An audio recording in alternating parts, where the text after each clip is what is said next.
Isso, tudo bem, sim? Isso, tudo bem, sim?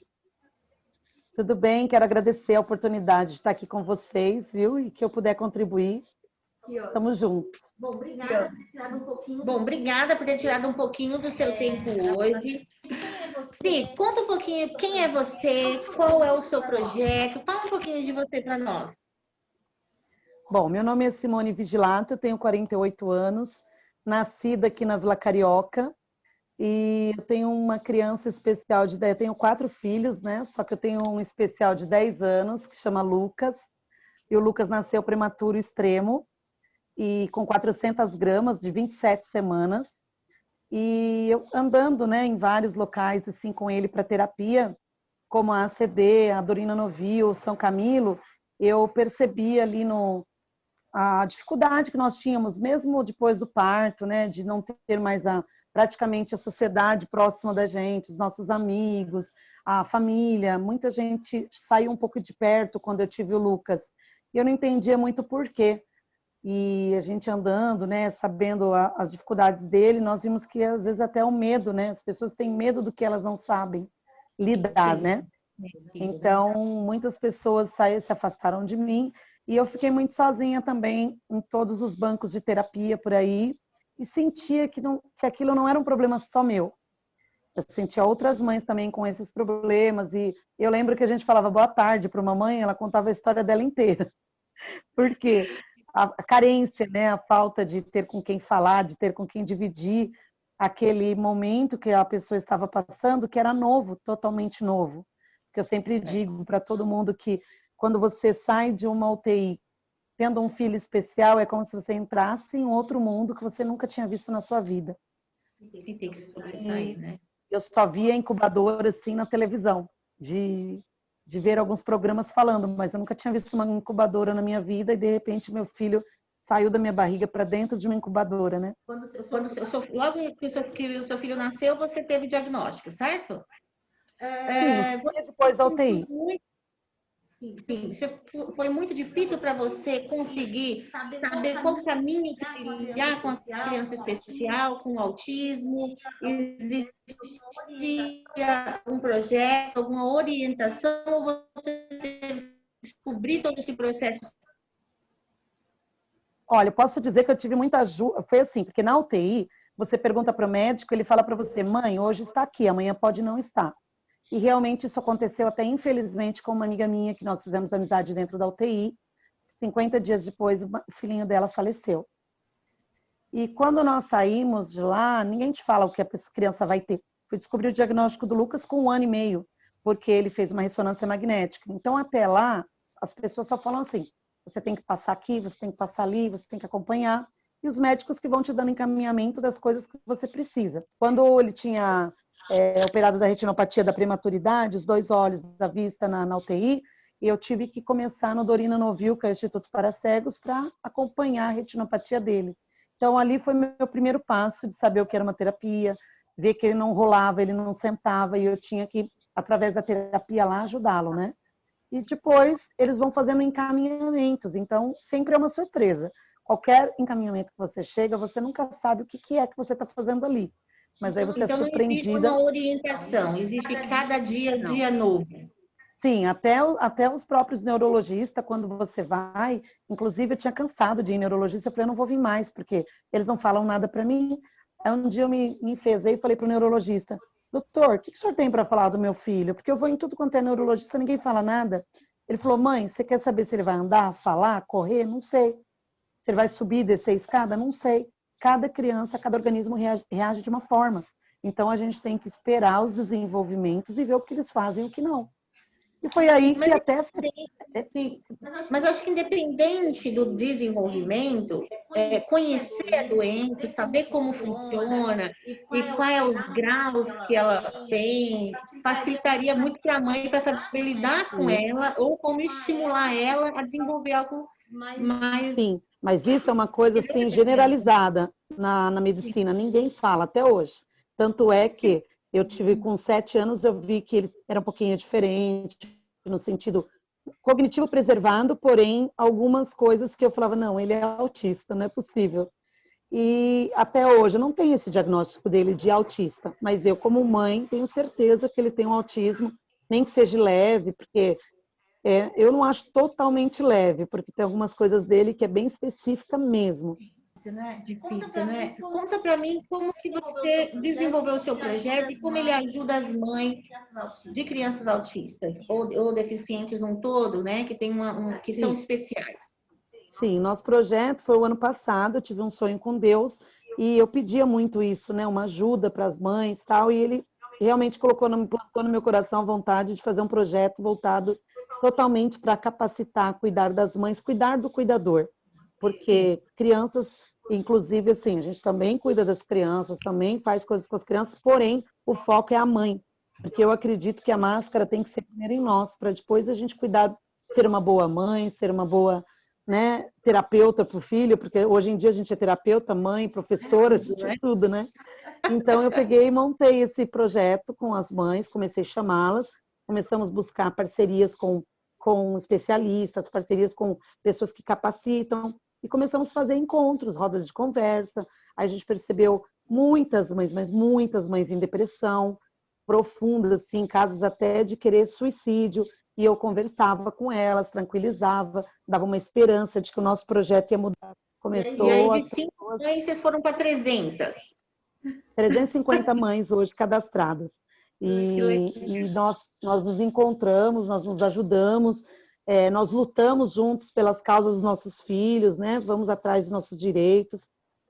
Até mesmo porque nós falamos a mesma língua, né? É difícil a gente conversar isso diretamente só com a sociedade, que às vezes não dá abertura para que a gente fale das nossas dificuldades. Então, entre nós, a gente fala a mesma língua. Isso aí é muito bom. Como é o nome do seu projeto, Simone? Instituto Supermães Especiais.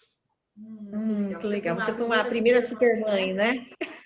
Sim, também fiz no Teleton, fui a primeira supermãe do quadro do Teleton. Então, quando nós quisemos criar, né, um nome, eu lembrei do Supermãe e falei, vamos colocar Supermães Especiais. E agora, né, constituindo a ONG, entrou realmente como Instituto Supermães Especiais. E a gente se ajuda, inclusive, em época de pandemia, nós estamos distribuindo cesta básica, ajudando-nos, dando um suporte, até porque existe muita dificuldade de fralda, leite, remédio, então a gente acaba se ajudando. Simone, para quem quer ajudar vocês nesse projeto, para quem quer, ou uma mãe que se identifica com vocês, ou tem uma criança especial, quer encontrar, ter esse contato com vocês, em quais redes sociais e telefone consegue? Sim, olha, o Facebook, nós temos a nossa página que chama-se Supermães Especiais. No Instagram, nós estamos como @super_mães_especiais. E o meu telefone pessoal, que eu atendo diretamente às mães, para que elas possam fazer cadastro, é o 11 96359 1730. Então, vocês podem mandar mensagem tanto pelo Instagram, como pela página do Face, Supermães Especiais, ou falar diretamente comigo, que vai ser muito bem-vinda, e a gente se acredita, né, que juntas somos mais fortes. Que ótimo, Simone. Que ótimo, Simone.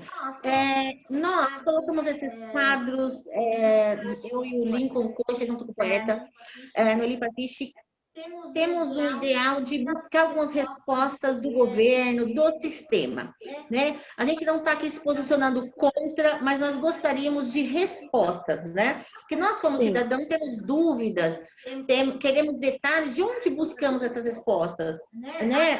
Pediu justiça, onde eu busco a informação se a justiça foi cumprida? Existe um projeto para deficiente na escola de inclusão? Funciona? Onde eu busco saber se funciona ou não?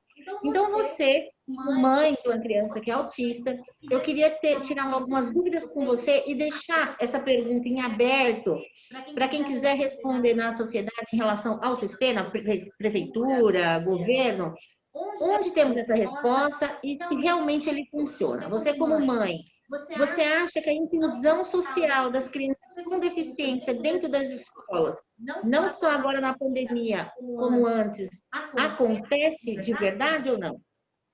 Olha, como mãe eu falo que acontece somente no papel.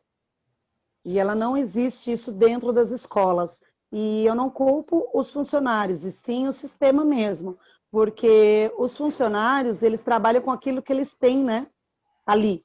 Às vezes não tem nem funcionários para trabalhar ali com eles. E a professora, é difícil uma professora de ensino normal, assim, pegar 40 crianças e cuidar de todas elas, no sentido de capacitar elas mesmo, né? De alfabetizar elas, socializar e tudo. É muito difícil. E eu percebo que nas escolas tem muita deficiência de funcionários, não tem funcionários, muita dificuldade, né? E não existe isso. Como eu falo, a inclusão está no papel ainda. Eu acho que as escolas públicas e as políticas públicas deviam se preocupar em criar projetos para a deficiência dentro das escolas, sabe? Na realidade, né, Simone, eu não sei se você compartilha da mesma ideia que eu. Eu acredito que, com certeza, eles devem ter muitos projetos, mas a gente quer saber na prática se isso funciona ou não. Porque, assim, a gente sabe, nós sabemos, que uma criança com autismo ou qualquer outra deficiência, ela requer um cuidado especial. Até mesmo de cuidado de se cair, se machucar, de uma atenção, porque eles não têm o mesmo entendimento que as outras crianças, podem até se machucar ou machucar outras. Então, existe um cuidado a mais com elas. Dentro dessa sala de aula, nem existe isso, correto? Correto. Não existe. Existe um E eu professor te falo, para essas crianças. e eu te falo que a maior preocupação das mães, até minha e de muitas mães, é quem acompanha o filho autista no banheiro. Nós morremos de medo de uma criança autista ir no banheiro sozinha, por algum motivo, assim, tudo que acontece com eles acontece muito potencializado. Por exemplo, se eu deixar o meu filho um minuto sozinho, ele fica, tipo, bem traumatizado. Então, qualquer pessoa que for em qualquer lugar, ele já pergunta, onde você vai? Quem vai cuidar de mim? Ele fica com muito medo. Eles se irritam fácil também, né? Sim, e o que tem acontecido até com o Lucas na escola, no começo, ele estava com muito medo por conta da gritaria, da bagunça que é na entrada normal de criança, né? E ele ficou um pouco assustado, porque fica o período de férias em casa, quando volta aquela agitação, aquela gritaria, e eles não estão acostumados, eles precisam daquela rotina assistida, né? Eles precisam como se a gente tivesse que ir narrando o que vai acontecer antes, para que eles não tenham medo. Meu filho é muito assim. Se você falar, olha, Lucas, você vai entrar agora na escola, vai ter criança correndo, brigando, pulando, mas tá tudo bem. Eles estão ali porque eles estão brincando. E você vai passar por eles, vai para a tua classe e nada vai acontecer. Então, ele tem que ser assim. E a criança autista é assim. Ela precisa ser, ela não gosta de ser surpreendida. Você pode ver, você vai abraçar com tudo uma criança autista, beijar, ela já sai de perto. Então, eles não gostam de ser surpreendidos, né? Eles gostam de estar numa zona de conforto. E isso aí acontece muito pouco dentro da escola, porque, como eu venho a dizer, não pelos funcionários. Os funcionários da escola são maravilhosos, adoram o Lucas, todo mundo ali conhece ele, porém... Mas são cuidados naturais, né? Cuidados básicos que qualquer criança que tenha que seja especial necessita e é diferenciado de um problema para outro, né? Então, nós vemos que a maioria dos responsáveis por essas crianças são mães, né? Inclusive, na ocasião que há separação, essas mães acabam não conseguindo retomar a sua vida sentimental, perdem bastante da sua estima, claro que muito pelos cuidados que os seus filhos exigem, né? Mas esse fator da autoestima, de perder essa autoestima, o que poderia ser feito? Qual que é o seu conselho ou ajuda que vocês dão para essas mães recuperarem a sua autoestima? Então, a princípio, as mães, assim, elas já têm um bloqueio. Quando as mães chegam para mim, eu já passei dessa fase, mas assim, quando elas chegam para mim hoje, eu percebo que elas chegam tímidas, para baixo.